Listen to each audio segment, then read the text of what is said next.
Happy Vishu. എല്ലാവർക്കും ഞങ്ങളുടെ ഹൃദയം നിറഞ്ഞ വിഷു ആശംസകൾ. അപ്പോൾ നമുക്ക് നേരത്തോടു കൂടി കണിക്കൊന്ന കിട്ടിയിട്ടുണ്ടായിരുന്നു കേട്ടോ. അതുപോലെ തന്നെ വാഴയിലയിൽ പൊതിഞ്ഞ് ഫ്രിഡ്ജിൽ ഞങ്ങൾ വെച്ചു. വേറൊന്നല്ല, നമുക്ക് ആ ഒരു സമയമാകുമ്പോൾ എന്തായാലും കണിക്കൊന്ന ഇവിടെ കാണാനും കൂടി കിട്ടില്ല. അപ്പോൾ നേരത്തോടു കൂടി നമുക്കത് കിട്ടി പൊതിഞ്ഞ് വെച്ചതാണ്. പിന്നെ എൻ്റെ മോൻ്റെ ചെറിയൊരു ഫോട്ടോഷൂട്ട് ഉണ്ടായിരുന്നു കേട്ടോ. കുറേ നാളിന് ശേഷമാണ് ഇങ്ങനൊരു നല്ല ഫോട്ടോ കിട്ടുന്നത്. പിന്നെ വിഷു അല്ലേ, ആരെ ഫോട്ടോ ഇടാത്തത്. അപ്പോൾ അനിയൻ തന്നെയാണ് ഫോട്ടോഗ്രാഫർ. അപ്പോൾ പിന്നെ നമുക്ക് വേറെ ഒന്നും ടെൻഷൻ അടിക്കാനൊന്നുമില്ല. അവൻ നന്നായി പോസ് ചെയ്യുന്നുണ്ട് ഫോട്ടോയ്ക്ക്.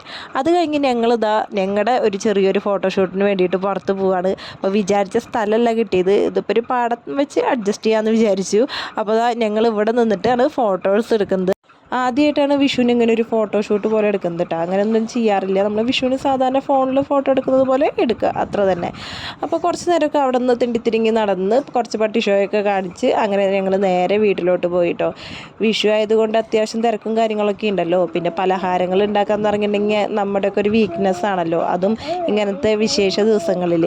അപ്പോൾ ഞങ്ങൾ വീട്ടിലുണ്ടാക്കുന്നത് ഉണ്ണിയപ്പം, പിന്നെ വട്ടയപ്പം, നെയ്യപ്പം. ഇപ്രാവശ്യത്തെ വിഷു ഇത്തിരി സ്പെഷ്യലാണ്. അനിയൻ്റെ കല്യാണം കഴിഞ്ഞിട്ടുള്ള ആദ്യത്തെ വിഷുവാണ്. അപ്പോൾ നമുക്ക് ഒരു ചെറിയൊരു സ്പെഷ്യാലിറ്റിയും കൂടി ഉണ്ടല്ലോ. പിന്നെ അതല്ല, എൻ്റെ അനിയൻ്റെ പിറന്നാളും കൂടിയാണ് വിഷുവിൻ്റെ അന്ന്. അപ്പോൾ പിന്നെ ഒന്നും പറയും വേണ്ട. അപ്പോൾ പിറ്റേ ദിവസത്തേക്കുള്ള സദ്യക്കുള്ള സാധനങ്ങളൊക്കെയാണ് കേട്ടോ അരിഞ്ഞു വയ്ക്കുന്നത്. നമുക്ക് കറികളും കാര്യങ്ങൾക്കുള്ളതൊക്കെ ഇപ്പോൾ തന്നെ അരിഞ്ഞു വെച്ചിട്ടുണ്ടെങ്കിൽ നമുക്ക് പിറ്റേ ദിവസം അത്രയും ജോലി കുറയുമല്ലോ. പിന്നെ നമുക്ക് സമയവും കിട്ടും ചെയ്യും. മോൻ നല്ല ഉറക്കമാണ് കേട്ടോ. കാരണം ഇന്ന് ഉച്ചയ്ക്കൊന്നും ഉറങ്ങിയിട്ടുണ്ടായിരുന്നില്ല. അപ്പോൾ നല്ല ഉറക്കമാണ്. അപ്പോൾ ആ മാമന്മാർ പൂത്തിരിയും ലാത്തിരിയും മത്താപ്പും പടക്കമൊക്കെ കൊണ്ടുവന്നിട്ടുണ്ട്. അപ്പോൾ ഉള്ളൊരു വിളിയാണ് കേട്ടോ. എണീക്കാൻ ഭയങ്കര മടിയായിരുന്നു. പിടിച്ച് വലിച്ചു കൊണ്ടുവന്ന് ഇരുത്തി 2 പടക്കം പൊട്ടിപ്പോൾ ആൾ അതേ സ്പീഡിൽ തന്നെ വേഗം ഓടി വന്ന് കസേരയിൽ കയറിയിരുന്നു. പിന്നെ പറയണ്ടല്ലോ, ചെവിട്ടെന്ന് കൈയെടുത്തിട്ടില്ല. അങ്ങനെ ഒരു വിധത്തിൽ ഞാൻ പുറത്തേക്ക് എത്തിച്ചു കേട്ടോ. പടക്കം കേട്ടപ്പോൾ തന്നെ അവന് ആകെ പേടിയായി ഉള്ളിലോട്ട് പോയി. പിന്നെ പൂത്തിരി കത്തിക്കാനൊക്കെ ഭയങ്കര പേടിയായിരുന്നു. ഒരു വിധത്തിൽ പിടിച്ച് വലിച്ച് കൊണ്ടുവന്നു. കുറച്ച് നേരം കഴിഞ്ഞപ്പോൾ ആൾ സ്മാർട്ടായിട്ടോ. പിന്നെ പൂത്തിരി തായോ മത്താപ്പ് തായോ എന്നൊക്കെ പറഞ്ഞിട്ട് അങ്ങോട്ട് ചോദിച്ച് വാങ്ങിക്കായിരുന്നു.